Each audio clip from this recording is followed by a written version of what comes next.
Aprender odontologia digital não é apertar um botão que tudo vai acontecer.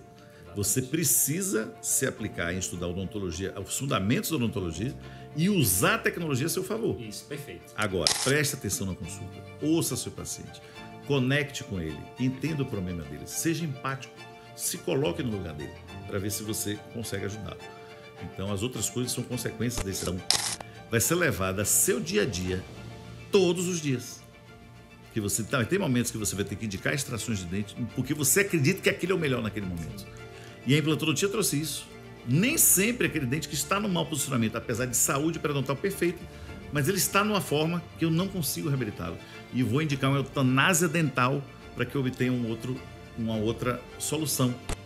Então a graduação não é mais suficiente para um colega nosso que está começando agora, né, os que vão formar, ele conseguir um espaço no mercado. Infelizmente, a gente não vive para a profissão.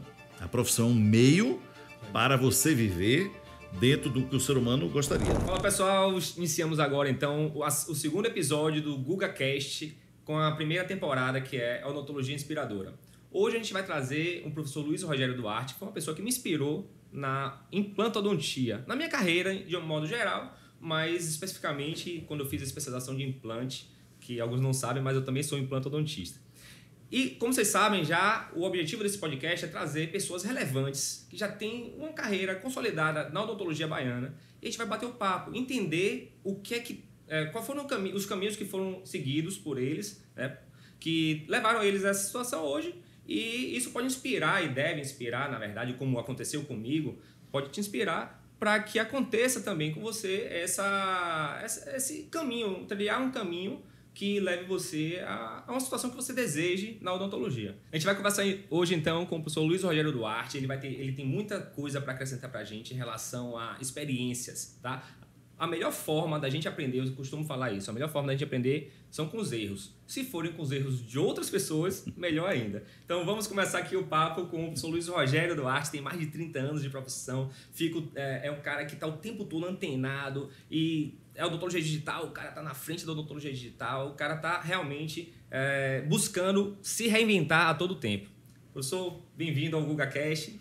Queria suas primeiras palavras. Primeiro, muito obrigado, Gustavo, pelo convite. Para mim é um prazer estar aqui, já referenciando, inclusive, a sua iniciativa. Isso é mais um espaço para a gente valorizar a profissão antes de tudo, né?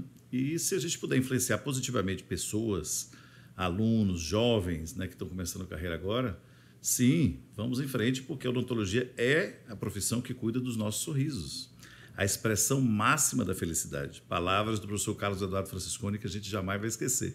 Então, nós somos importantes, sim, na sociedade e na área de saúde como um todo. Então, para mim, é um maior prazer. Muito obrigado pelo convite. Eu fiquei muito honrado.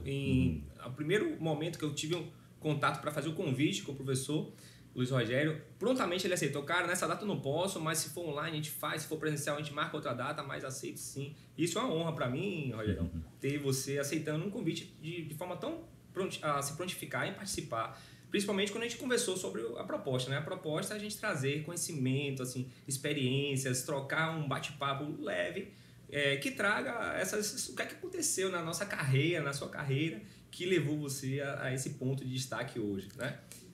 Bom, de antemão, voltando ainda a esse início, né, desse aceite, mas aceitei de primeira porque você é um amigo muito querido, é uma pessoa que passou por minha vida durante 2 anos, assim, mais intensamente. Nós tivemos um programa de pós-graduação juntos, então foi uma das pessoas de destaque, né, daquela turma. Sua turma foi muito boa. Realmente, me lembro perfeitamente de todos os seus colegas e são pessoas que marcam a minha vida e que eu mantenho e que é meu maior legado, na verdade, é conservar os amigos que eu criei durante a vida. E você é um deles, então para mim é um prazer estar aqui. Fico mais feliz ainda de saber. E aquela turma realmente, Rogerão, foi uma turma diferenciada, né? Foi muito. Na época, a gente fazia prova, tinham mais de 40 inscritos para passar em 12 vagas. Exatamente. E nas vagas tinham professores já com doutorado e outros. e eu já eram amigos, por exemplo. Tem um professor que deu uma aula de oclusão, que era uma aula que eu dava junto com ele. Era uma aula que a gente batia. Então eu estava assistindo a aula que eu tinha participado de uma confecção. Enfim, era realmente uma turma super diferenciada. Tive o prazer de participar nessa época. Tinha seleção, era bem, bem bacana. Realmente foi uma mudança ali, aprender com né, assim, quando você vai para um curso de especialização, você não aprende só a técnica, né? A gente estava até batendo um pouquinho de papo antes sobre isso. Então, você aprender valores de outras pessoas tão relevantes como foi a nossa turma, para mim, foi super enriquecedor. Isso. Aquele momento ali foi bem enriquecedor.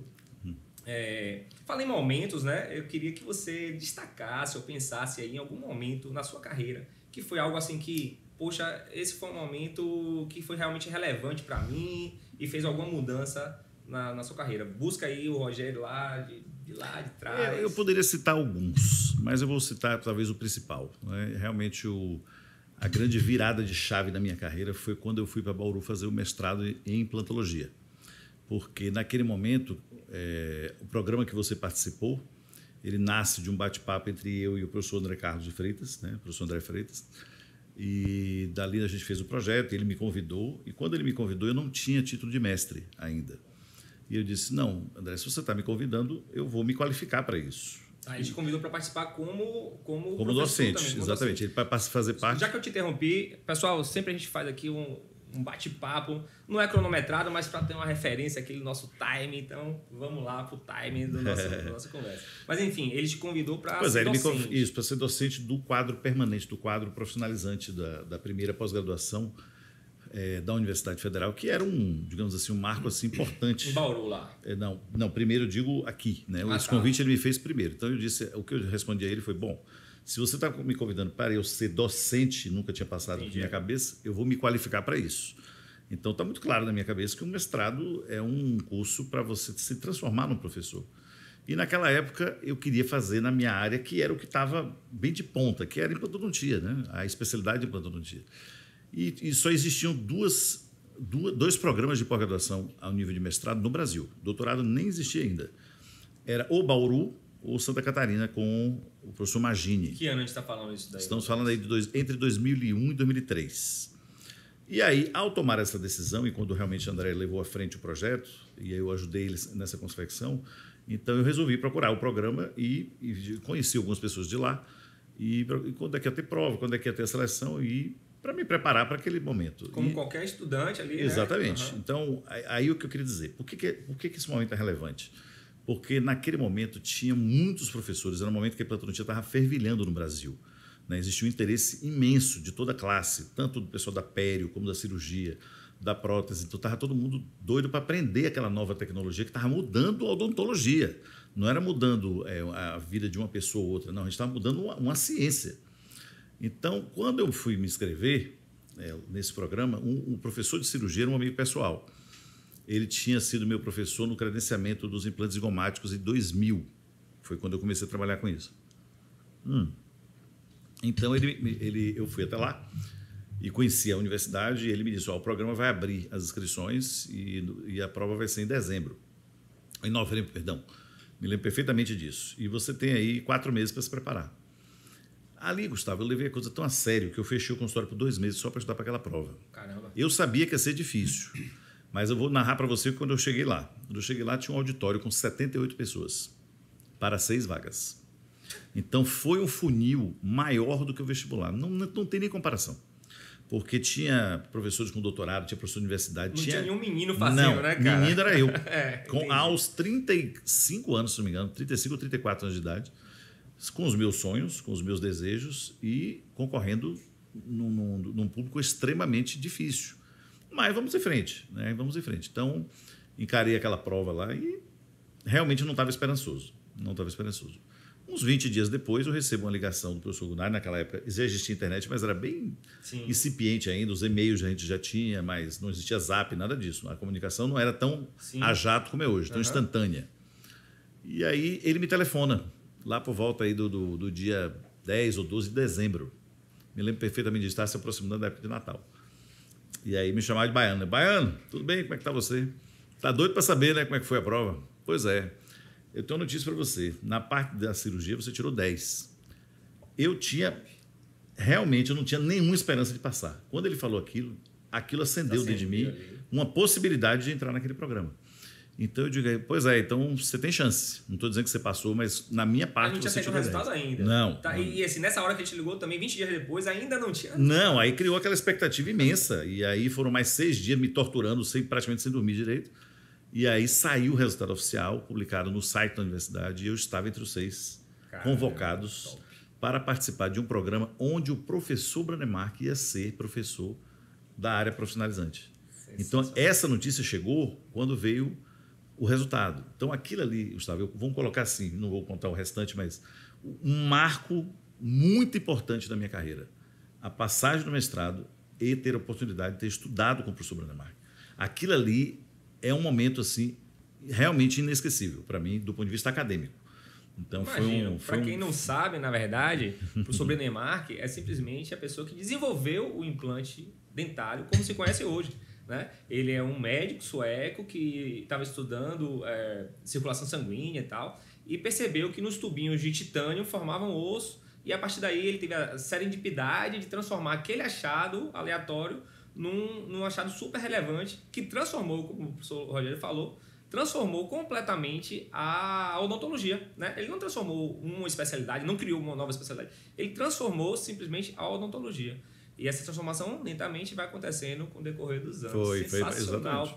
Eu imagino o prazer. Foi um dos melhores natais da minha vida. O Natal de 2002, né? Porque o programa começou em 2003. Então, realmente foi. Aquela foi a minha maior vitória a minha maior vitória acadêmica. E o ensinamento que a gente pode filtrar aqui, por exemplo, é não desistir do sonho, né? Tentar ir. Pô, é difícil pra caramba, sempre vai ser difícil. É verdade. Fácil é ficar em casa, assistindo televisão, olhando. Então, difícil. Se não for lá fazer, não vai passar nunca. Eu digo assim: Nordeste só passou eu. Só tinha uma pessoa do Nordeste, eu, do Nordeste, uma colega do Pará, um boliviano, um estrangeiro, um carioca, um mineiro e um paulista. Então, era um negócio assim. Não sei se não sei se foi critério, sim, digamos assim. Não sei se aquilo foi critério de escolha, mas isso realmente aconteceu. Eram das diversas regiões do Brasil naquele momento. E era um momento importante para o Brasil, porque a vida do professor Branemark também mudou a odontologia brasileira. Hoje nós somos, Gustavo, eu costumava dizer lá atrás que nós estávamos entre as 5 melhores do mundo, digamos assim, de uma opinião modesta. Eu te falo para valer o que eu penso hoje. Eu acho que a odontologia brasileira é a melhor do mundo. Mas eu considero também. Hoje eu falo isso com convicção e orgulho. Nós somos... E em número de dentistas, você sabe que a gente... Aí nós somos disparados os primeiros. Aí um outro fenômeno, né? Que nós somos também, temos somos o país de mais dentados do mundo também, né? Um dos mais... Né? Somos o maior número de dentistas, né, per capita do mundo também. Somos o maior produtor mundial de implantes osseointegrados.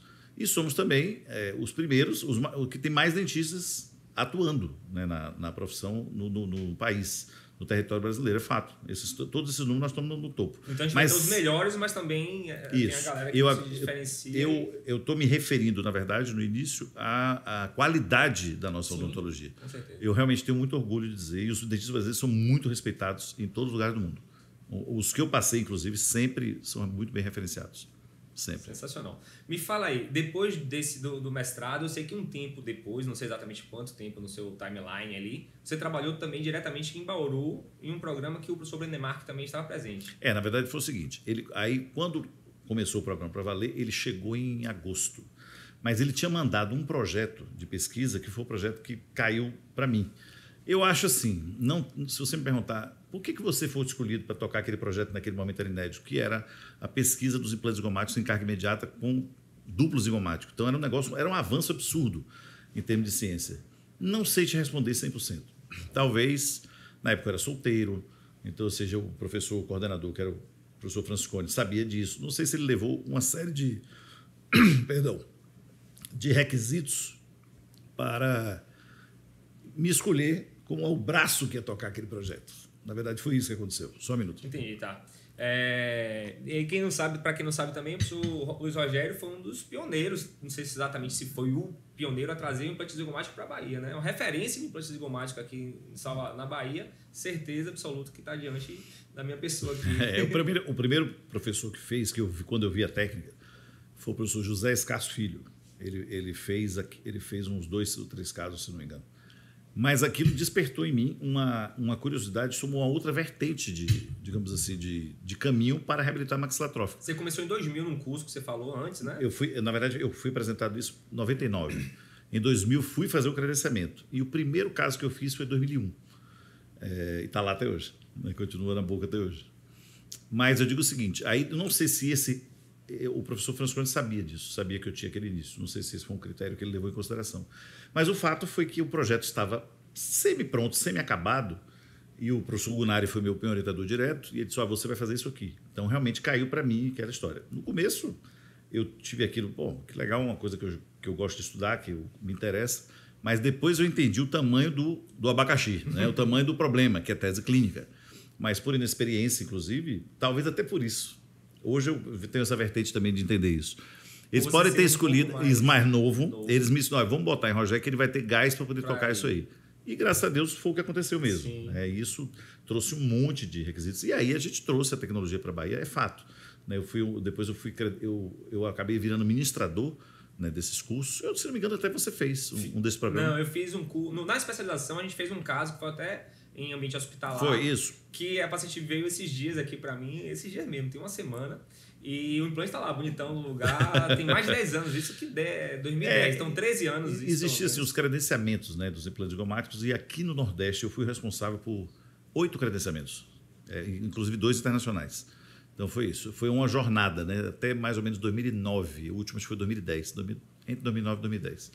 Mas assim, foi o fator relevante foi esse. Desse projeto. Isso é fato que aí meu convívio com o professor Branemark foi mais intenso nessa época. Eu falava com ele direto. Porque ele idealizou. Não fui eu que idealizei o projeto, foi ele. Eu fui o braço que fez.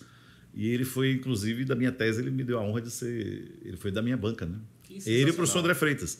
Eu convidei o professor André Freitas por motivos óbvios, né? Pelo agradecimento e reconhecimento dele ter me convidado para o programa que você participou. Sim. Então, não existia pessoa, né? Exato, não existia pessoa mais legítima para me avaliar naquele momento do que o professor André, que teve a honra de participar na banca com o professor Branemark. Imagina. É um fator relevante também na carreira dele. Totalmente.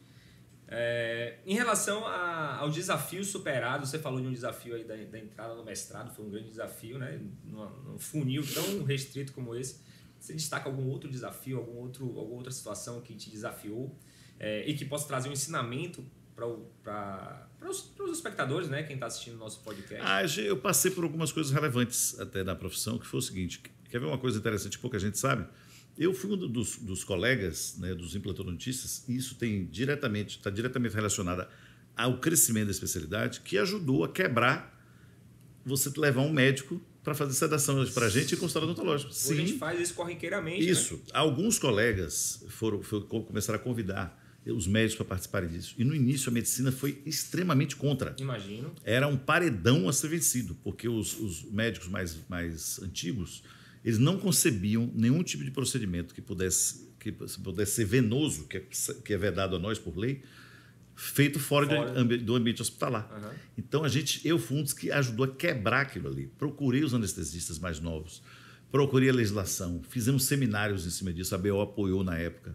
Participei intensamente da quebra daquele paradigma. A gente precisava de levar aquele recurso para dar conforto aos nossos pacientes sem aquele custo absurdo do hospital. E a gente sabia que o procedimento era seguro para ser feito. Viabilizaria muito mais, né? Como a gente pode saber, para ir para o hospital, quando você fez o programa, isso já estava resolvido. Mas no início, que é por volta de 97, 98, foi digamos assim, uma barreira muito difícil de ser quebrada. Mas hoje é corriqueiro. Hoje você tem anestesistas, inclusive, que vivem somente profissionalmente de atender os pacientes dos dentistas, né? Para eles é uma vertente. Sedação em consultório odontológico é uma coisa corriqueira e regulamentada pela Sociedade Brasileira de Anestesiologia. Não é uma coisa ilegal. Aleatório. Não. Uhum. Eu sempre penso, Gustavo, e é um dos recados até que eu deixo aqui para a nossa audiência. Tudo que não é regulamentado, na minha concepção, dá problema. Sim. Porque você vira, digamos assim, não tem um protocolo a ser seguido e as pessoas começam a avançar sinais que não conhecem. Ou quebrar legislações que também não conhecem, porque vêm da área do direito, muitas vezes da área do direito. Então, tudo que a gente regulamenta, e isso é uma coisa importante, aí a gente vê o caminho que foi a implantodontia, no início, que era também, teve muito problema, Sim. e por isso foi regulamentada. A ROF, mais recente. Por que foi regulamentada? Porque as pessoas estavam avançando nos procedimentos e não tinha uma cobertura legal. A nossa entidade máxima, o Conselho Federal, não estava nos cobrindo daquilo ali. Pronto, quando o Conselho Federal reconheceu como especialidade, normatizou os custos no Brasil e colocou os parâmetros, olha aí o que aconteceu. A odontologia está usufruindo muito da ROF positivamente, atendendo os pacientes muito bem, e os dentistas são muito bons em estética facial também. Eu vejo muitos dentistas novos até reclamando da profissão e tal. Eu falo, pessoal, deixa eu te falar.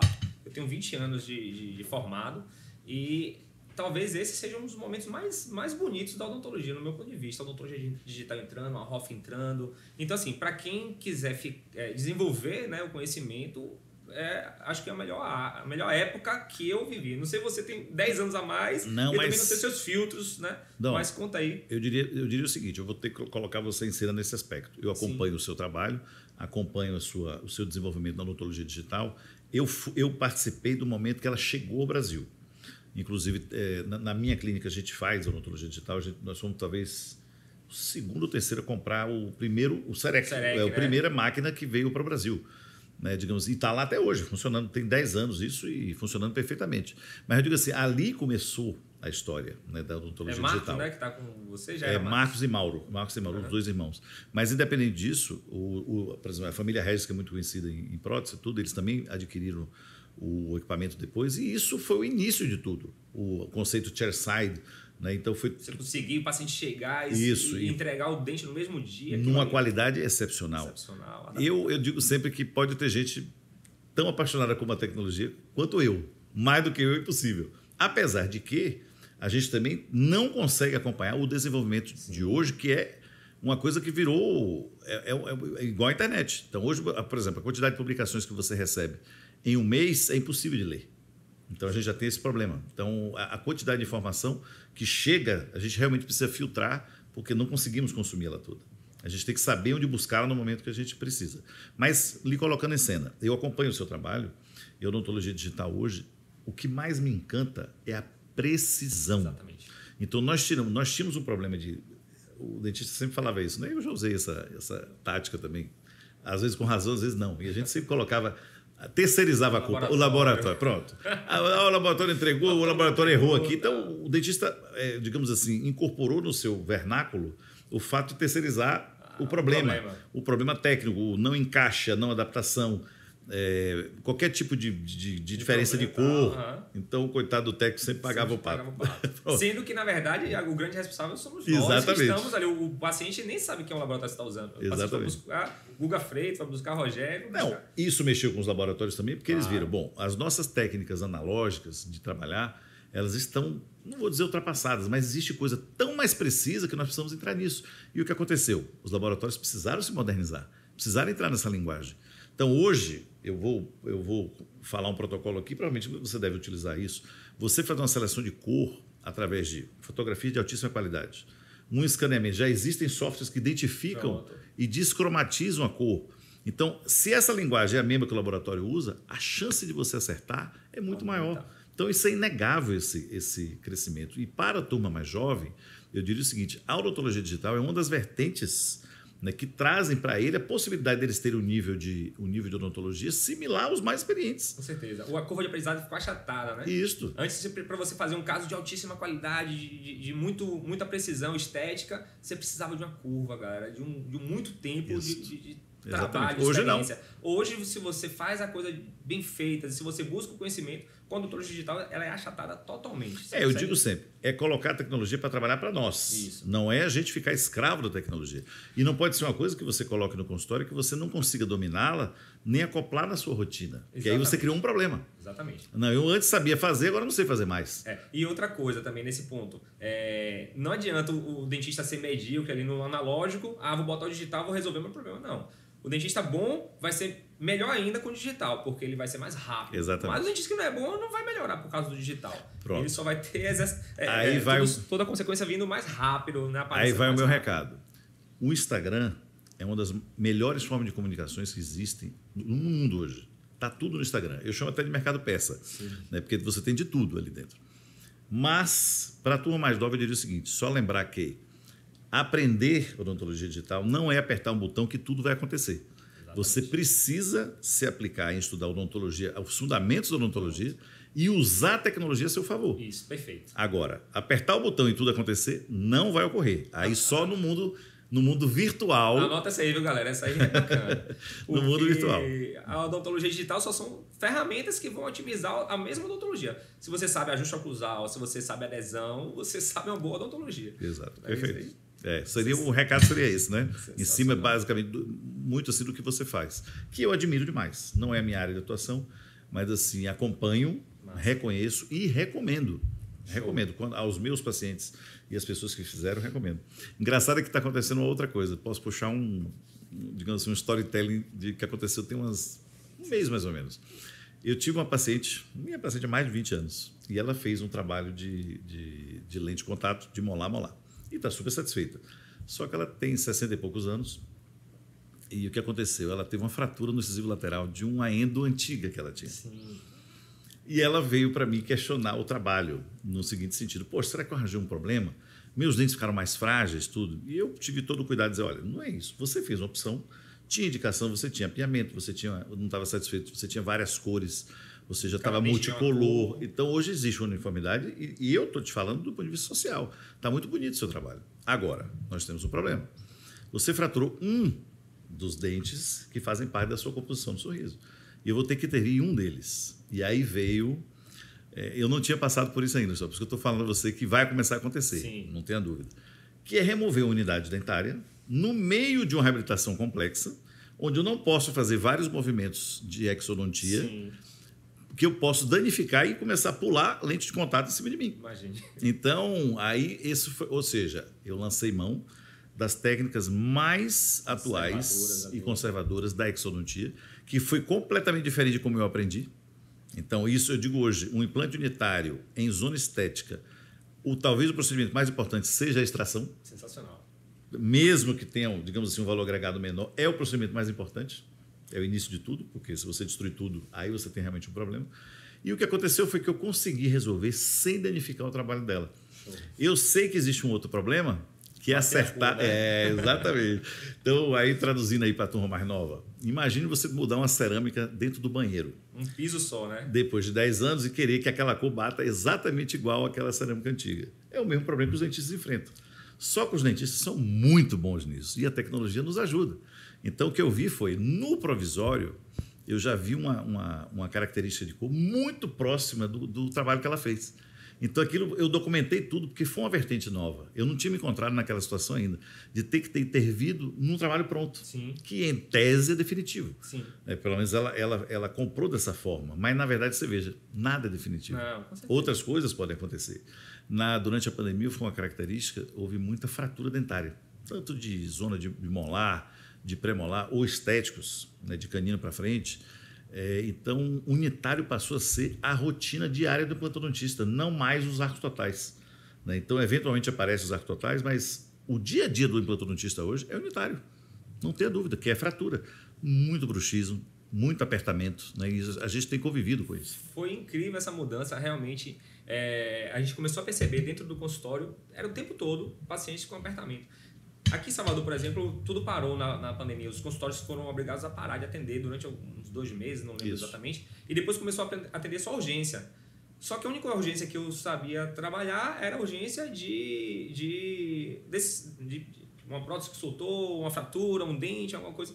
E não urgências endodônticas, vamos dizer assim. Só que começou a surgir, quando eu postei lá, pessoal, a gente começou a atender urgência e tal, começou a aparecer muitos pacientes. Isso. E recorrentemente pacientes com bruxismo exacerbado. Tanto é que você deve conhecer o professor Márcio Lisboa. Conheço mais. A gente tinha um projeto de fazer um curso de placas estabilizadoras e a gente fez esse curso de placas estabilizadoras porque os dentistas, muitos não estavam tendo a capacidade de fazer corretamente as placas estabilizadoras oclusais, né? Que são conhecidas como uma placa de bruxismo, antigamente, os miorrelaxantes e tal. Enfim, o nome certo hoje, placas estabilizadoras oclusais.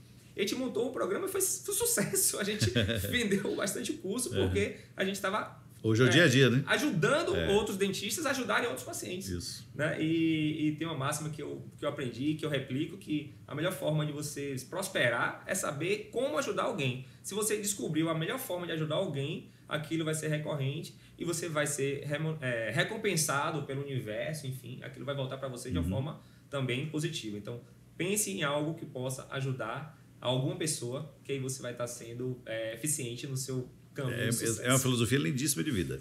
E eu concordo 100%. Entendeu? Você planta energia boa, volta energia boa. Não tenho a mínima dúvida disso. Independente assim, vou fazer isso porque, mas não esqueça o porquê. Faça porque você é assim, porque você quer o bem. Eu já vivi isso na profissão também, algumas vezes. E como a gente lida com a reabilitação oral e dentulismo, uma das experiências assim, muito impactantes para mim, deve ter acontecido aí por volta de 99, 2000. Esse caso continua na minha aula de unitária até hoje. Então eu conheci uma repórter, ela teve um acidente de carro numa reportagem no interior, e ela me procurou faltando os 2 incisivos. Caramba. E tinha rodado uns 4, 5 dentistas. Naquela época, o implante ainda era uma coisa bem restrita. Eram poucos dentistas que faziam implantes aqui na Bahia, porque não era barato, era caro. Sim, quando surgiu realmente. Aconteceu. Aí foi o seguinte, Gustavo, esse caso é um caso interessante, né? Que foi o seguinte: eu fiz esse caso com o Sérgio Wendel. Sim. Na época, meu amigo pessoal, tudo. E ele foi uma das primeiras pessoas a trazer a odontologia digital, porque o Procera foi um dos primeiros. Verdade. Foi uma das primeiras técnicas. Eu trabalhei, ele montou um centro de escaneamento, Pronto. mandava para fora e tal. Exatamente. Eu fiz muitos casos com ele nessa Foi mais época. ou menos nesse período. E aí, essa menina teve esse acidente e ela trabalhava no IRDEB. Ela era uma apresentadora da TV Educativa, Sim. ou seja, do governo do Estado. Então, ela era servidora e ofereceram a ela algumas soluções e ela dizia, a única coisa que me interessa é ter meus dentes de volta. Aí, quando ela foi para a consulta, o que eu notei? Naquela época, a gente estava ainda engateando em reconstruções planetárias. E aí, só que ela tinha tudo conservado. Tinha as papilas laterais, tinha a papila central. Eu digo, ué. E você foi aos dentistas e todo mundo, não, tem que fazer orto, tem que fazer isso, aquilo. Que ano isso? Desculpe. Eu acredito que foi 99 ou 2000. Por aí, nessa faixa. Bom, o fato é o seguinte. Muitos colegas enxergaram como um caso complexo com outras especialidades. Eu enxerguei que o que ela queria eram 2 dentes. E achei que dentro daquele panorama, que não era perfeito do ponto de vista, digamos assim, da orto fina, né? aquela orto refinada, mas a gente conseguiria fazer 2 dentes bonitos para ela, que era o que interessava, era se livrar do famoso flipper. Né? Eu até brinco assim com os alunos, vem cá, como é que você chama aquela prótese removível sem grampo, de acrílico? Aí ele eu chamo de prótese removível. Pronto, aí eles, não, você está se referindo a uma perereca, entre aspas, me perdoa na audiência, mas é como o próprio público chama aquela peça que, na verdade, foi feita para sair da boca e é um quebra-galho que a gente tem durante um pouco de tempo. E aquilo não agrada a ninguém. Então, ela tinha, imagina... O som da boca fica cheio de acrílico e... Imagine um apresentador de televisão usando um aparato daquele diariamente...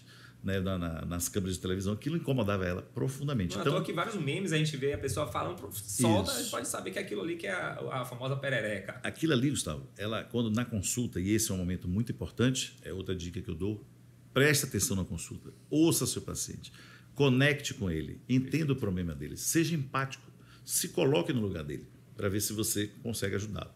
Então, as outras coisas são consequências desse atendimento. E aí, ela disse, doutor, não tenho condição de fazer esse trabalho. Eu sei que a TV diz que vai arcar com isso, mas eu não posso lhe garantir porque é o Estado. Então, eu digo, quer saber de uma? Vamos fazer. Eu topo fazer. Se vem, eu não vejo. A abordagem dela foi tão assim, me tocou tanto no fundo, que eu via nos olhos dela o que ela queria. Eu digo, eu tenho o poder de devolver ela o que ela quer. Aí chamei Sérgio, vamos fazer? Vamos embora fazer. E aí ele topou comigo, né? Ele foi muito amigo também nesse momento. E nós fizemos um planejamento. Esse caso está na minha aula até hoje, de unitário. Você provavelmente deve ter visto, porque foi daquela época. Então, eu falo, fazendo um parênteses, eu falo muito nas minhas aulas de unitário, principalmente. A pessoa quer mostrar caso novo. Eu não. Quero mostrar caso velho. Pois é. E se tiver acompanhamento, então, mais exatamente. Rico, né? Então, pronto. Então, caso de 20 anos, 18 anos, 15 anos. Quando você vê que aquilo funcionou, naquele momento... melhor que se tinha naquela época, que é completamente atrasado em relação ao que a gente consegue Quando hoje. Eu vejo as críticas, assim, às vezes, podia ter feito isso, aquilo. Hoje, volte 15 anos, que isso não existia. É diferente. Então, você tem que ter esse olhar, né, do que é hoje para aquele passado. Mas aí foi o seguinte, então, ela aí chorou. Ela era evangélica, eu não sabia. O senhor é evangélico? Não. Mas o senhor está fazendo um ato cristão. Então, ela levou para aquela interpretação da realidade dela. Pronto, eu respeitei aquilo, mas disse, não, eu vou fazer porque me deu vontade de fazer, eu quero te ajudar. E fizemos no risco. E o que aconteceu? O caso foi impecável. O Sérgio fez 2 dentes lindíssimos. Acredito eu que ela usa até hoje, não nos falamos há algum tempo, mas eu fiz um acompanhamento mais ou menos até uns 6 anos. Um dos casos mais, um dos primeiros processos aqui da Bahia. Um dos casos mais bonitos que eu já vi. Massa. Né, a serem executados. E ela foi reabilitada com o que tinha de ponta naquele momento. E era criticando, né? A gente fala assim, a odontologia digital começou agora? Não. Pode ter certeza que começou há muitos aí anos. aconteceu uma coisa. Ela, um belo dia, foi quando eu fui pronto. Por isso que eu estou falando que foi 98, 99. Eu tinha acabado, numa das consultas de controle, eu tinha acabado de chegar do credenciamento zigomático. Sim. Então, não sei se tinha acabado de chegar, Gustavo, ou eu tinha feito 1 ou 2 casos, mas está bem incipiente. Sim. Aí comentei com ela, doutor, essa técnica que o senhor foi fazer, tem mais alguém que faz? Olha, aqui na Bahia eu acho que não. Comentei assim com ela. 2 dias depois, me telefona a TV Bahia. Me perdoe estar falando especificamente o veículo, mas naquele momento era o veículo mais importante de comunicação. O senhor está fazendo uma técnica assim sensada, eu gostaria que o senhor viesse aqui amanhã para dar uma entrevista para nós. Gustavo, eu fui. E uma coisa me impressionou, né? Era outra realidade, não existia internet como é hoje. Eu fui para essa entrevista, na época no Jornal da Bahia, né, que é aquele da manhã, Jornal da Manhã, né, que tinha uma audiência enorme, parece que continua. Mas, independente disso, foi impressionante o que aconteceu. Né, que eu não sabia que era aquela coisa. Disso no consultório. Foi imediato. Ligações. Eu saí da entrevista e a minha secretária, doutor Rogério, o telefone não para. Aí, quando eu fui. E outra coisa, ninguém me falou nada. Eu estava saindo do estúdio. Aí a moça, olha, deixa o seu telefone aqui. Eu digo, por quê? Porque o telefone está tocando toda hora perguntando onde o senhor trabalha. Eu digo, mas já? Eu tinha saído, tinha 2 minutos. Não é assim. Eu não sou de comunicação, não entendo como aquilo funcionava. Gustavo, aquilo foi um impacto absurdo na minha carreira. E aí pouco importa agora se a TV que pagou ou não o tratamento dela originalmente, porque assim, o universo se responsabilizou em... Eu diria você... Pronto, você entendeu o que eu queria dizer. Aquele negócio que foi gratuito, né, realmente não houve nenhum... Eu fiz porque eu quis, eu doei para ela aquilo. Veio essa resposta que eu posso dizer para você que deve ter sido 10, 20 vezes mais do que se eu tivesse recebido honorários por aquilo ali. Então, isso é uma energia que voltou. Eu tenho esse caso emblemático porque eu não esqueço, está na minha aula e eu conto essa história. Eu não a vejo há algum tempo, mas mesmo assim, aquela reciprocidade, e foi uma iniciativa dela, não foi minha. Entendeu? Então foi uma coisa natural que aconteceu. E aquilo deu impacto, inclusive no desenvolvimento dos implantes zigomáticos. Porque eu devo ter feito aí, sei lá, uns 10, 12 casos em sequência de 5 minutos de entrevista. Sim. É uma coisa impressionante naquela época. Então, que hoje você tem essa mesma realidade com a internet de outra forma, né? Que são canais mais rápidos e mais modernos, né? Que tem um alcance até mundial. Mas da forma que você falou, você fez algo, né? Sem esperar nada, entrevista, e foi acontecendo o famoso efeito borboleta. Exatamente. Né? Essa história que é verdadeira, né?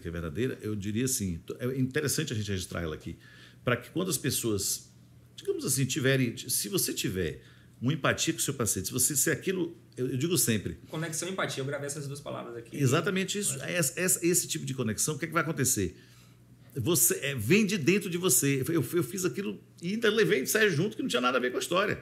Mas ele, não, você fechou? Eu estou com você. Então, era uma amizade que eu prezo até hoje, porque, digamos assim, são os amigos verdadeiros, né? Ele não importa o que você resolveu. Eu estou com você na chuva ou no sol, entendeu? Na tempestade, na bonança, estamos juntos. Então fizemos e teve essa resposta, realmente teve. E ele foi o reabilitador desses casos, que também deu impacto na carreira dele, né? Como reabilitador na época, nós trabalhamos juntos por muitos anos. Então, fica aí esse registro. Sérgio, eu gosto muito dele. Eu falo muito nas aulas de conexão e empatia. Você falou, eu não falo a palavra empatia em si, mas da mesma forma, se colocar no lugar do outro. Né? Exatamente. O paciente procura você para fazer algum tratamento. Eu falo, o que é que eu faria se fosse minha irmã? O que é que eu faria se fosse minha mãe? O que é que eu faria se fosse minha tia? Porque eles vão perguntar, sim, doutor, você está me dando 3 opções aqui. Qual o caminho seguir? Exatamente. Se você puder, financeiramente falando, eu seguiria por esse. Porque seria o tratamento que eu faria em alguém próximo meu, alguém que eu amo. Né? E eu me coloco muito no lugar. E eu falo sempre para os colegas, assim, eu reservo 1 hora a minha consulta. Já me peguei mais de 40 minutos conversando com a paciente, conectando com a paciente, sem nem examinar clinicamente. Estou ali conversando, o paciente, porque eu caí de bicicleta, poxa, eu ando de bicicleta também, isso pode acontecer, enfim. E aí muito importante. E você vai conectando, porque o paciente se sente mais à vontade para expor que, na verdade, você falou várias coisas sensacionais. A gente, na verdade, tem a capacidade de mudar a vida do paciente com a nossa técnica, né? Com o que a gente aprendeu, tecnicamente falando, a gente é capaz de mudar o sorriso do paciente. Aquilo não vai mudar só a parte como ele se vê, vai mudar a forma que ele se expressa, a forma que ele se comunica. Eu vejo isso, a implantodontia obviamente é fantástica nesse ponto, né? Que você tira o paciente que está ali dentro, faltando realmente unidades dentárias, você consegue reabilitar e devolver uma mastigação, a parte isso é lindíssimo, isso é lindíssimo. E a parte estética, que hoje em dia eu trabalho muito mais do que na parte de reabilitação, apesar de fazer também reabilitação o tempo todo. Implante que eu tenho feito cada vez menos, que eu tenho meu sócio, que é a Orna, né? Que também foi do programa. Isso. E aí a gente tem dividido mais assim, a parte cirúrgica, mas eu faço ainda. Não, inclusive, se não me engano, você Orna foi seu colega, virou seu amigo. Sim. E hoje vocês trabalham juntos. A gente se conheceu no programa exatamente, lá. Exatamente. Um profissional fantástico, um cara, entendeu?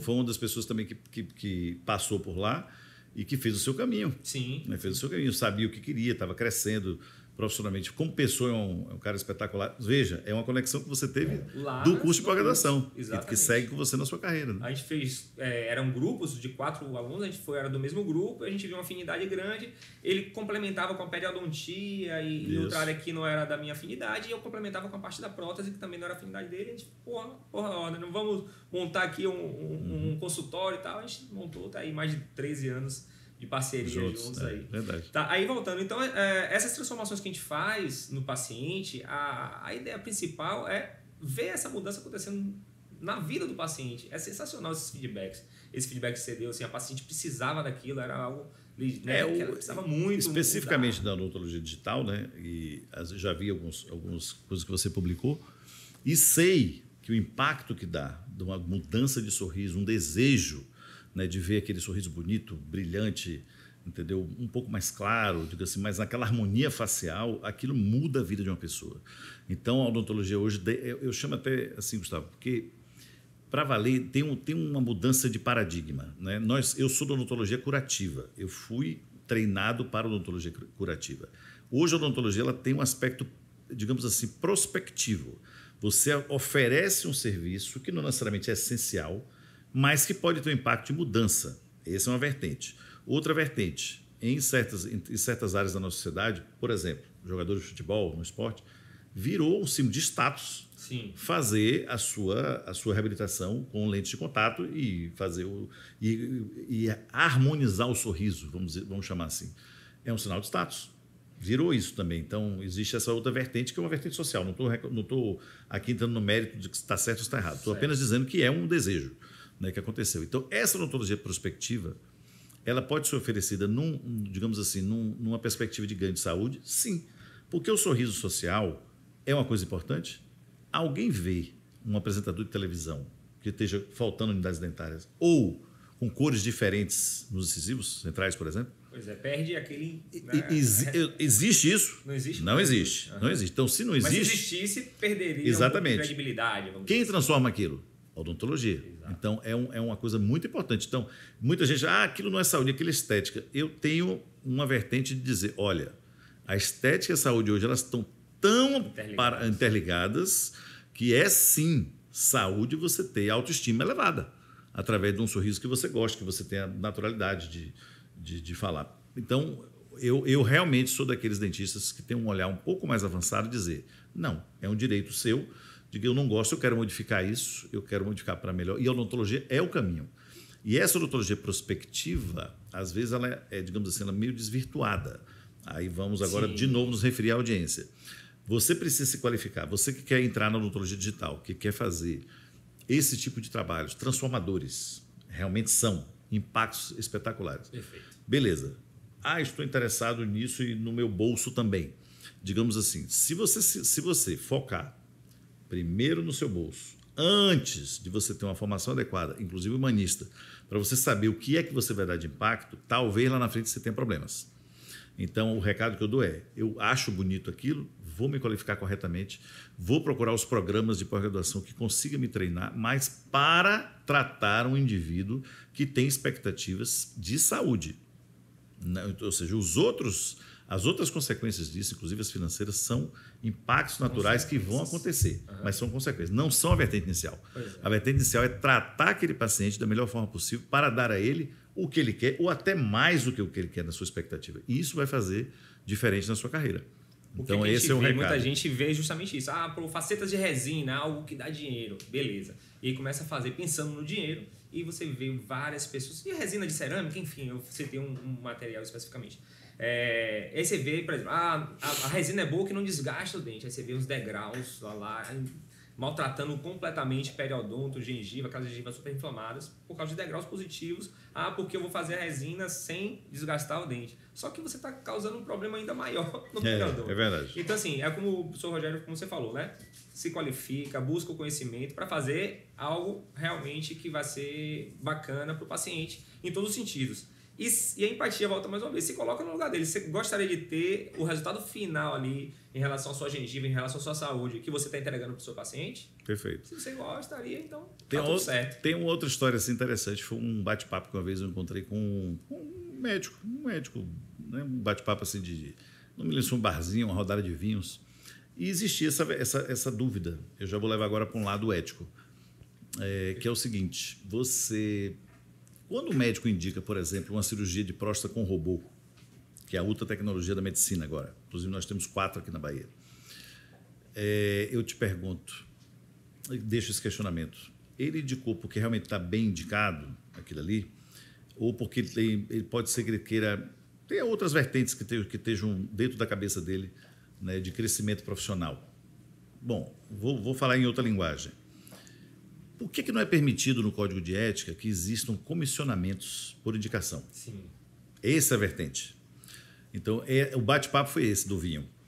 Poxa, o advogado pode fazer isso. Eu digo, ele está aqui, o outro está em São Paulo, eu não posso ir para São Paulo, então eu arranjo um advogado parceiro e divido com eles os honorários. Beleza. No direito isso é permitido. Por que a odontologia e medicina isso não é permitido do ponto de vista ético? Porque o grande problema é a indicação. Vai influenciar muito a sua indicação. Um grande professor meu, que mora em Portugal, e me levou para uma experiência que eu tive lá também. A gente pode falar sobre isso depois. Ele disse para mim, Rogério, o cirurgião não pode se endividar. Por quê? Porque senão a indicação cresce. Aí aquilo ficou na minha cabeça e eu nunca esqueci. Nunca esqueci. De dizer o seguinte, a indicação tem que ser precisa para o tratamento de saúde. Não é para outras vertentes. Se tiver outras vertentes que estejam, a gente vive da nossa profissão. Sim. Mas ela não é o foco principal naquele momento. Então, onde eu quero chegar? O que eu estou deixando aqui o questionamento para quem está nos ouvindo. Na hora que você for indicar um tratamento, olhe para o seu paciente e realmente indique o que você acredita, como se você fosse ser tratado daquela forma ou alguém da sua família. Se não for, se questione. Por quê? No Código de Ética não é permitido o convencionamento, em hipótese alguma. É completamente antiético, mesmo que seja uma coisa impossível de ser controlada. Mas ética, e essa é outra pergunta interessante, é uma coisa que vem dentro de você. É um conjunto de valores que estão no seu coração. O filósofo Mário Sérgio Cortella ele faz uma coisa interessante. Faça 3 perguntas. Eu quero, eu posso, eu devo. Tem coisa que eu quero que não posso. Tem coisa que eu quero, eu posso, mas não devo. Se uma das 3 der não faça. Pronto. Isso é ética. Tem uma outra que é ética, assim, você fecha uma porta, tá tudo escuro, aí você pensa, eu faria dessa forma, assim, ninguém tá te olhando. Então, se você faria, beleza, tá na sua ética. Se você não faria... Isso é um norteador, eu volto a me referenciar à nossa audiência. É uma das coisas que eu gostaria de deixar de mensagem, que é um conjunto de valores que você tem que ter dentro de você e faz parte da sua profissão. Essa decisão vai ser levada a seu dia a dia, todos os dias. Tem momentos que você vai ter que indicar extrações de dente porque você acredita que aquilo é o melhor naquele momento. Sim. E a implantodontia trouxe isso. Nem sempre aquele dente que está no mau posicionamento, apesar de saúde periodontal perfeita, mas ele está numa forma que eu não consigo reabilitá-lo. E vou indicar uma eutanásia dental para que eu obtenha uma outra solução. Mais econômica, mais rápida, mais coerente. E com mais saúde. Isso. Muitas vezes. Você vai ser levado a essa decisão. Você vai ser levado àquela decisão. Várias vezes, provavelmente você já se encontrou com esse dilema. Assim, com esse dilema. Vou para cá ou vou para cá? Então, se você tem esse conjunto de valores que vem não é da profissão, que vem de dentro de você, ou você se qualifica para isso, você vai saber achar o caminho correto. No mês retrasado, há 2 meses, eu assisti o filme Oppenheimer. Não sei quem teve a oportunidade de assistir. Não. Oppenheimer é a história do cientista que liderou o projeto Manhattan, que ocasionou a bomba atômica, né? A criação da bomba atômica. E ele viveu, ele é um físico quântico, que é uma coisa extremamente teórica, eu recomendo assistir, quem não viu o filme para assistir. E eu acordei, Gustavo, depois do filme, no outro dia, me questionando um monte de coisas que me incomodaram de uma forma que eu escrevi um artigo, está publicado no meu LinkedIn, a respeito de Oppenheimer, maxilas atróficas e ética. Foi um desafio cruzar as 3 vertentes. Eu tentei trazer para a odontologia o que eu tinha enxergado. E está lá, publiquei, e para minha surpresa, tem curtidas, inclusive, internacionais, porque eu publiquei em português e inglês. Mas eu tinha que botar para fora. Acordei 3 da manhã e tinha que colocar aquilo para fora, porque o filme me tocou demais. É um dos filmes que tocou a minha vida. Tem 2 meses. Eu não sei se ele vai ganhar o Oscar, né, de melhor filme, mas o diretor Christopher Nolan é o mesmo de Batman, nas versões mais recentes. Não assisti. Mas assim, é uma aula de ética, porque o Oppenheimer vai ser levado a tomar decisões, e te digo, é o evento mais importante da humanidade, na minha concepção, a bomba atômica. Você veja que, por exemplo, o conflito que está acontecendo agora entre Israel e os palestinos, ele tem uma vertente de poder. Israel tem a bomba atômica e pode usá-lo a hora que quiser. E por que não joga a bomba atômica? Porque existe um conflito ético. Eu acabo com o conflito, acabo com tudo, mas o mundo vai julgar a minha ação. Então, no filme, esse dilema é interessante. Se você trouxer para as nossas decisões clínicas do dia a dia, ao tratar os pacientes, você vai ver como isso é atual.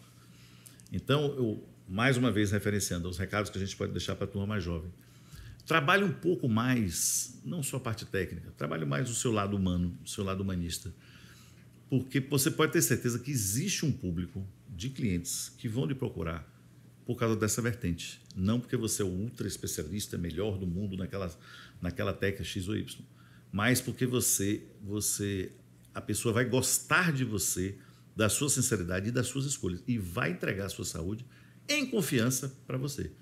Isso é o maior bem, né, de respeito que um profissional pode receber, é a confiança do paciente. Sensacional. Na sequência, a gente vai falar um pouquinho de odontologia digital e prospecção do futuro, mas linkando as duas coisas. A gente consegue, com todo esse processo técnico, pensar sempre na melhoria do paciente, né? Pensando em fazer tratamentos com mais brevidade, pensando em fazer o tratamento de uma forma mais direta para o paciente, mas sempre tem que lembrar desse fator ético aí do processo, né? E de todo o conhecimento técnico que a gente não precisa só focar no digital, a gente vai fazer uma mesclagem. Mas falando nessa perspectiva de futuro, o pessoal está se formando agora, ou tem alguns dentistas que já são formados e estão ali querendo evoluir na carreira. O que é que você vê? Como é que você vê a odontologia daqui para os próximos 5 anos? O que é que você ótima pergunta. Nós estamos vivendo uma vertente de conhecimento, digamos assim, de avalanche de conhecimento, que é inegável. Então, eu diria assim, Gustavo, o caminho da pós-graduação não dá para fugir dele. Então, a graduação não é mais suficiente para um colega nosso que está começando agora, né, os que vão formar, ele conseguir um espaço no mercado. Infelizmente, esse é um fato. E não só em odontologia, em todas as áreas, mas a odontologia também. Eu preciso de uma qualificação extra. Eu preciso mergulhar um pouco mais naquela área que me atraiu. Isso é fato. Então, primeiro recado que eu dou. Escolha uma boa pós-graduação, se você quiser fazer um curso lato sensu, ou seja, uma especialização completa, ou, na minha ótica, onde a coisa vai caminhar, que são as mentorias especializadas. Porque a mentoria é diferente. É como se fosse realmente, vou até parafrasear, o nome da sua vertente de escola, que é personal. Então, na mentoria, a atenção que o professor mais experiente vai dar é completamente diferente. É aquela coisa do que eu digo, do pegar na mão, dizer, olha, não vá por aqui não, eu já errei aí, vá por aqui. Então, aparentemente pode até parecer um investimento um pouquinho maior, mas eu digo para você, eu não acho não. Eu já percebi que as mentorias que eu, inclusive, fiz, né, como aluno, eu continuo fazendo como aluno, graças a Deus não perdi essa vontade de aprender. Mas é isso que eu estava falando no início de tudo, né? Você tem 30 e tantos anos de formado. Continuo com o mesmo... Professor há mais de 20, com certeza, e não para de querer se atualizar, não para de... A gente estava conversando um pouquinho antes de começar o podcast sobre um curso que você foi fazer na Califórnia e tudo. Exatamente. Então, isso continua. Por exemplo, de lá para cá, eu fiz essa Califórnia. Durante a pandemia, eu fiz mais 3 cursos, 2 de mentoria e um lato sensu, não lato sensu completo, não foi especialização, mas digamos assim, uma pós-graduação, uma extensão, um curso de extensão. Teve esse da Califórnia, que foi fantástico também, que a gente pode comentar já. Mas, assim, as mentorias... E eu sou um incentivador dos grandes professores que existem no Brasil de fazerem o que eu chamo de... em vez de fazer um curso de varejo, faça um curso personalizado. Vamos ver se não tem vertente de alunos para isso. E o resultado tem sido fantástico. Uma semana com um grande especialista é uma experiência inacreditável, Gustavo, de vertente positiva. É muito boa a experiência. Engraçado que a gente vive isso na prática, né? A gente desenvolveu o curso, por isso o nome personal, com esse DNA. Eu não sei se você fez isso pensando no que eu estou falando. Foi exatamente isso. Pronto. Então 3 colegas, na verdade, inicialmente 2 colegas pediram. Isso já tem mais de 6 anos, né? 6 anos. Guga, eu queria ver como é que você faz os casos, eu vejo você postando alguns casos de lente, podia acompanhar um caso. Aí um outro colega em paralelo que não se conheciam falou a mesma coisa. Eu falei, cara, eu vou montar um curso personalizado, pequeno, pra gente... Eu que não, quer dizer, estou um pouco distante exatamente do que você faz, mas eu vi. Sim. Eu vi, sabia disso e digo, Gustavo fez o certo. Então, ou seja, ele está qualificando, ele tá pegando menos gente, está conseguindo se doar muito mais e vai formar gente tão bem qualificada que olha só que vertente interessante. Você falava em mentoria, nada, e eu criei uma mentoria sem saber, na verdade. Muita gente pensa assim, olha que pensamento assim um pouco mesquinho e ultrapassado. Mais gente fazendo lente de contato. Não. Pois é. Quanto mais gente fazendo lente de contato bem tiver, mais pacientes terão para todos. O mercado é imenso. Pois é. Você vai fazer, o paciente vai se ver bonito, vai influenciar outros pacientes a quererem. E vai ser o exponencial muito maior. O que cresce a especialidade, o fato de você ter, inclusive, mais clientes você mesmo, é o fato de você ter no mercado gente que faça tão bem quanto você. Sim, Essa que é a vertente positiva. A pessoa tem que olhar por esse olhar. E se a gente volta para aquela máxima de fazer o bem para o próximo, eu vou estar fazendo bem a mais pacientes, sem necessariamente estar usando a minha mão. Isso. Não, o retorno vem. E aí vem o outro lado, agora vamos falar como docente. Gustavo, como é prazeroso. Demais. Vamos dizer assim, eu tive a honra de estar como seu professor no passado. Então, olha como é, para mim, a satisfação de ver o que você se tornou dentro do mercado. Então, isso é um orgulho, entendeu? Olha lá, se alguém me perguntar por você ou sobre você, e já aconteceu isso antes, pode ir tranquilo. Porque Gustavo é uma das pessoas mais, assim, prodígios que eu já vi. Hoje não é nem prodígio mais, que você é uma realidade. Mas onde eu quero chegar? Esse é o lado professor, o lado docente. Sim. Eu recebi isso dos meus professores e tenho orgulho de dizer isso.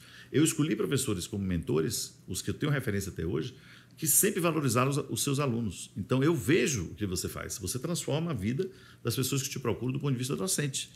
Esse é o objetivo docente. Até os que superam, de dizer, rapaz, o cara é melhor do que eu. Eu vejo isso hoje, inclusive na minha área de expertise de maxilatrófica, quantos no Brasil fazem tão bem um negócio que eu comecei há 23 anos atrás. Sensacional. Melhor do que eu, diria para você. Então, isso me estimula a não estacionar, a querer aprender um pouco mais sempre. Tem sempre alguém que consegue ver uma vertente de acrescentar algo para você. Esse é o diferencial, né? A gente está o tempo todo tentando se reinventar, pegar conhecimento antes de precisar se reinventar. Isso o Christian, numa entrevista até que eu fiz com ele, na pandemia, a gente fez o Code Online, um congresso de odontologia digital, e aí eu convidei ele para ser um dos palestrantes. E a gente fez um bate-papo assim, virtual na época, e ele falou essa frase que eu não esqueço nunca. A gente tem que estar o tempo todo precisando se reinventando sem precisar se reinventar. Então assim, poxa, para que caminho vai seguir, como é o caminho? E aí eu vou voltar então a que a gente terminou saindo um pouquinho do foco da diretriz que eu tinha falado em relação ao futuro da odontologia nos próximos 5 anos. Pois bem. Foi dentro do que a gente falou. Digamos assim, eu estou seguindo essa linha. Certo. O futuro é esse. Então, a pós-graduação é fato. A pessoa vai ter que escolher uma pós-graduação. Ou lato sensu ou a mentoria. Não importa. Essa é a primeira questão. Segundo, a odontologia, eu não tenho a mínima dúvida disso. Tem muita concorrência, muita gente. Olha só, para mim, eu penso pelo macro. O Brasil, na época de uns 20 anos atrás, era outra realidade econômica. Hoje nós temos uma retenção, digamos assim, de mercado. Mas se o Brasil crescer, eu estou falando agora em relação ao macro, Sim. se a economia cresce, se o dinheiro circula, os consultórios enchem.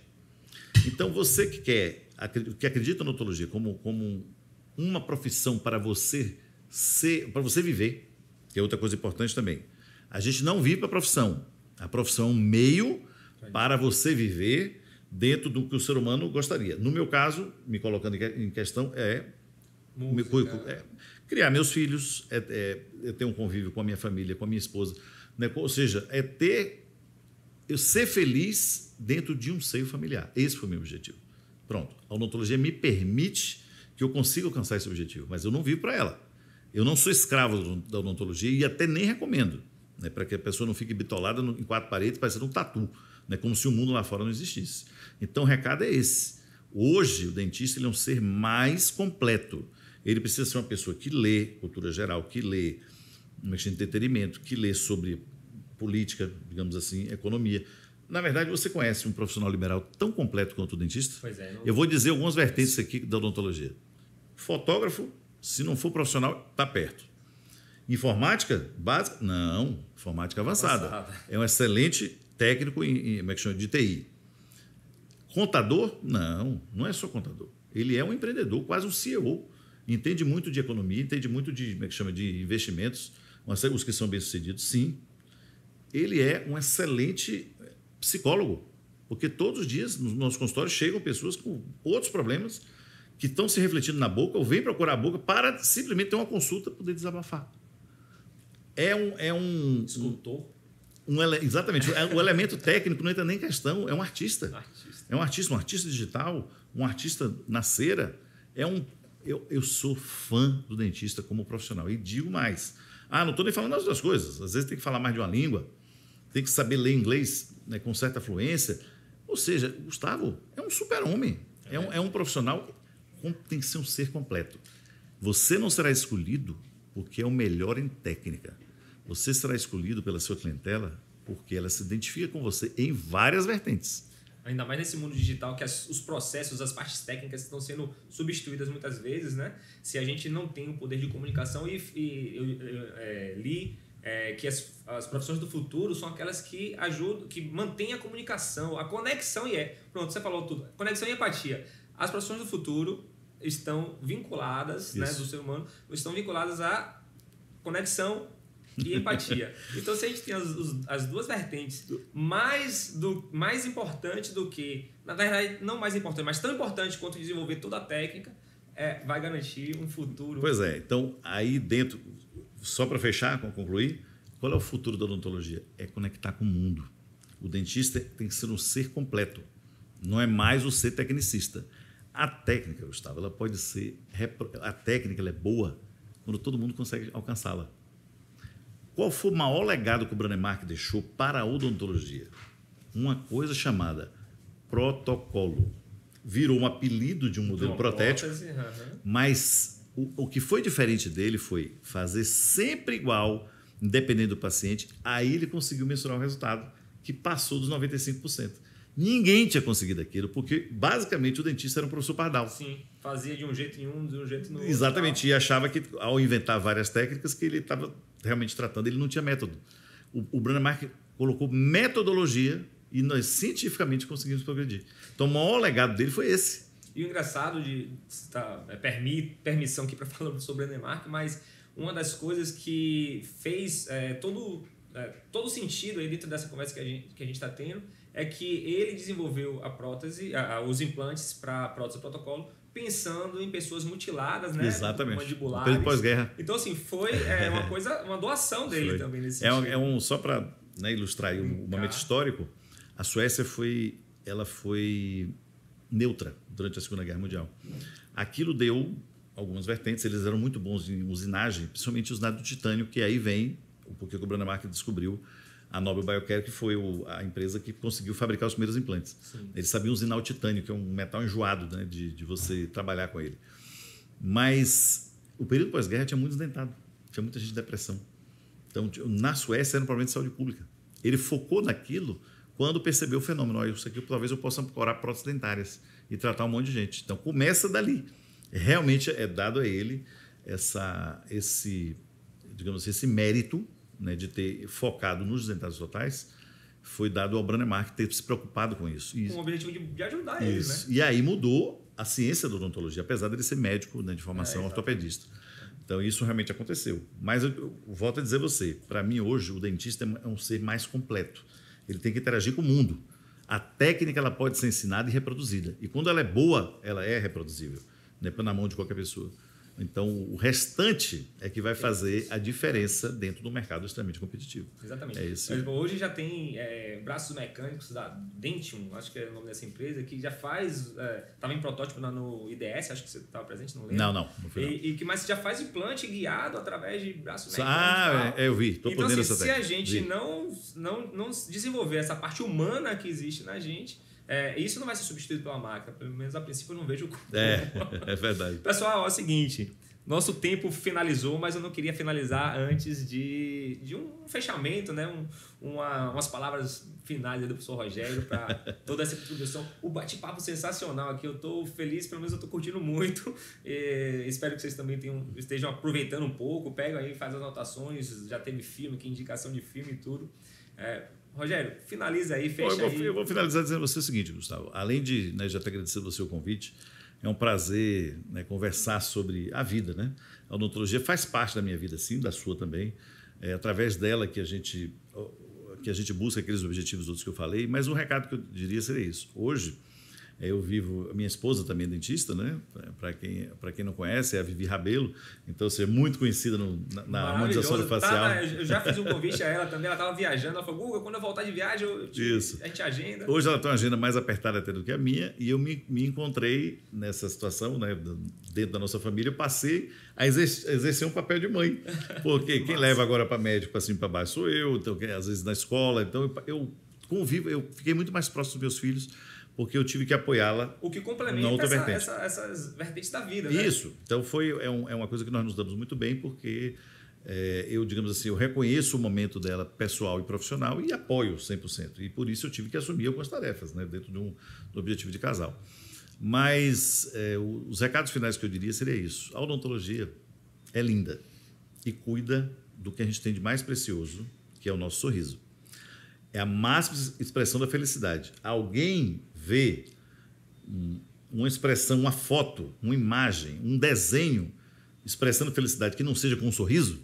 Nem na Mona Lisa, né? Exatamente. É uma coisa que está automaticamente ligada à outra. Verdade. E a nossa profissão é quem mantém, constrói, reconstrói, devolve o sorriso às pessoas. Então, é esse recado que eu queria deixar.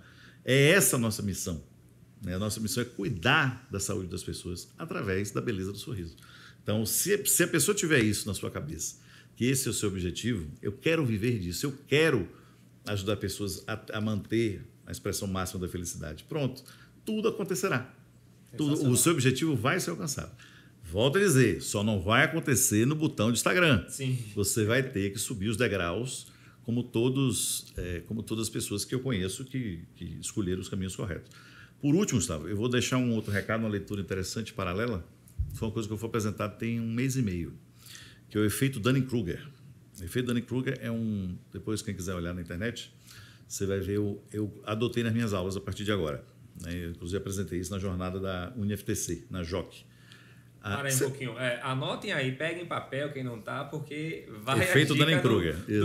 Vale todo o podcast, há 1 hora aí de duração que vocês já estão aí com a gente, vale todo segundo aí. Eu vou resumir o que é. Esse seria o nosso final. Né? São 2 psicólogos, né? O Dunning e o Kruger, que escreveram um artigo mensurando estatisticamente a curva de aprendizagem. Então é o seguinte, o cara vai e faz um curso de 2 dias de lente de contato. Eu já sei fazer isso aí. Então, transformei minha vida. Aí, nesse gráfico, você vai encontrar o seguinte. O primeiro pico é aquele pico máximo que ele está empolgadíssimo com aquela técnica, aquilo que vai mudar minha vida, eu vou ganhar muito dinheiro com aquilo e tal. Aquilo é chamado pico da ignorância. É quando você acha que com 2 dias de curso você virou expert, né, numa situação extremamente complexa que tem várias vertentes que não foram mostradas em 2 dias de curso. Aí, depois ele cai. Aí ele vem assim, aí quando ele cai no vale da ignorância, ou no vale do desespero. Aqui é o pico da ignorância, que é o vale do desespero. É onde ele diz, meu Deus, não vou conseguir fazer isso.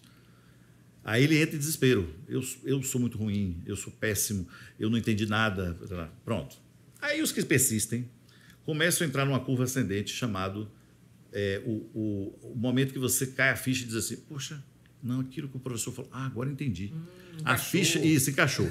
Aí você começa a subida da curva de aprendizagem e aí chega ao pico da sabedoria. Esse é o efeito Dunning-Kruger. Sensacional. É quando ele diz, cada ser humano, cada indivíduo tem o seu momento de aprendizagem. Na escola, muitas vezes é levado você dizer que fulano tem um aprendizado difícil, isso aqui por algum momento é TDAH, uma série de explicações. No meu tempo, era bullying mesmo. Não aprendeu não porque você é isso ou aquilo. Então, eu não quero usar as palavras de adjetivos. Hoje em dia não pode, né? Não, ainda mesmo porque eu não gosto de chamar as pessoas disso, rotulando disso. Então, hoje eu noto o seguinte, vem da educação infantil e sai para a gente também na pós-graduação.